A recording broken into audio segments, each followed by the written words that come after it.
దామినిని దయచేసి ఎవ్వరూ ఏమి అనొద్దు.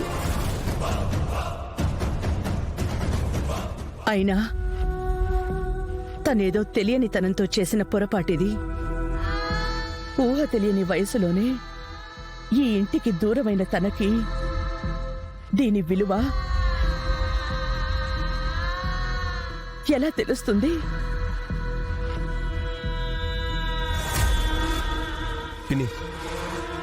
నట్టింట్లో ఒక దైవంలాగా ఈ బండి నుంచి కొలుస్తున్నామంటే ఇది మన కుటుంబానికి ఎంత విలువైంది అయి ఉంటుందో ఒకరు ప్రత్యేకంగా చెప్పాలా?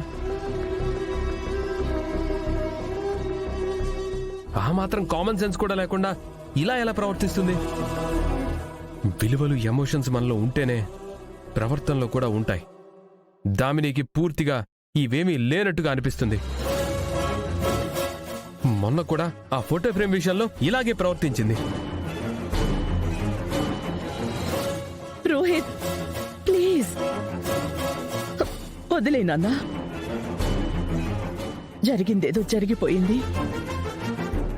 దామిని పెరిగిన పరిస్థితులు తనకి ఇవన్నీ నేర్పుండకపోవచ్చు. మెల్లగా తనే అన్ని అర్థం చేసుకుంటుంది. పదండి.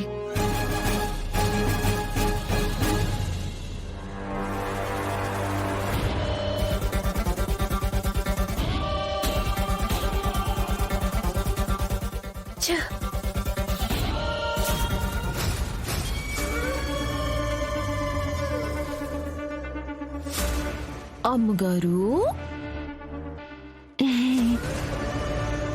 చూసారా మీ పిన్ని గారి హిట్లర్ రూలింగు?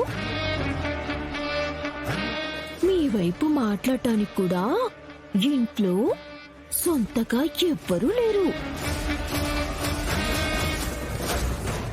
మీ సొంత అన్నయ్య కూడా ఆ అమ్మగారికి వంత పాడుతున్నారు. కానీ ఆవిడ మాత్రం మిమ్మల్ని వెనకేసుకొస్తున్నట్టు కటింగ్ ఇస్తూనే అందరితో మాటలు అనిపిస్తున్నారు. హలో హలో, నన్ను ప్రొవోక్ చేస్తే నేను ప్రొవోక్ అవ్వను. I know everything. అయినా నా కంటికి కనిపించింది కాదు నువ్వు చెప్పడం. నాకు కనిపించింది, నేను చూడండి చెప్పు. అది కరెక్టో కాదో నేను చెప్తా.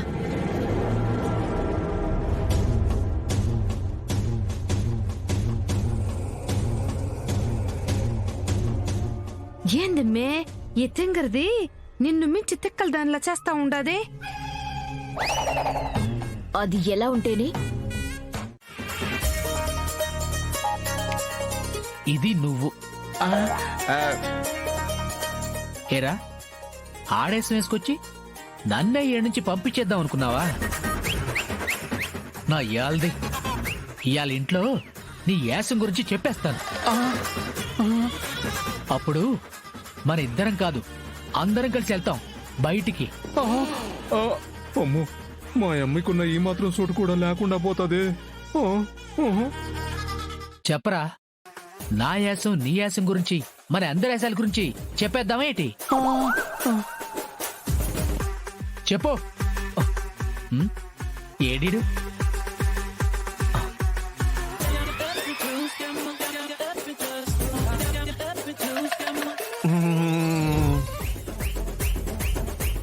ఇదిగో నరసింహ, నీ కాళ్ళు పట్టుకుంటారు.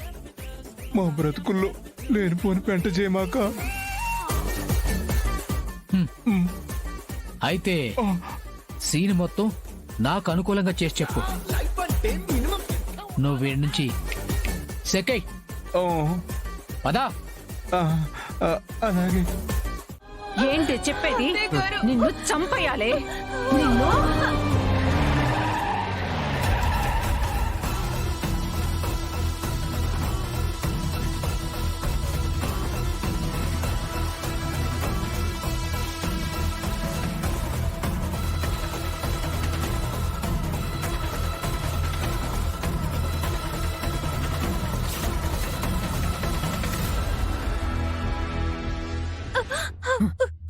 సంతోష్, లహరి అమ్మ వాళ్ళు వచ్చినట్టున్నారు.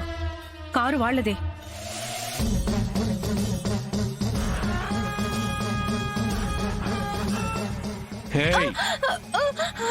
మీ వాళ్ళకి మేము కొట్టావన్న విషయం చెప్పావో చంపేస్తాను.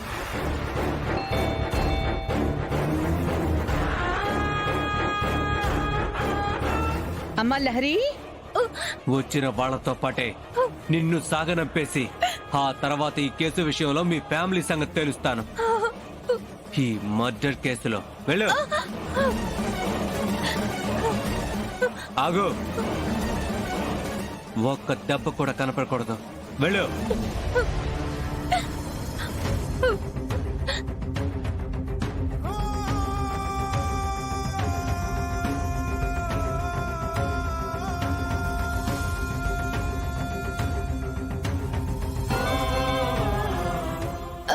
లహరి,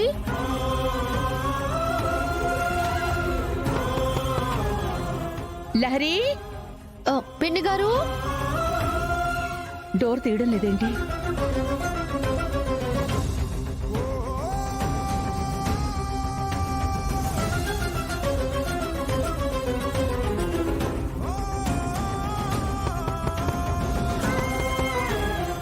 లహరి,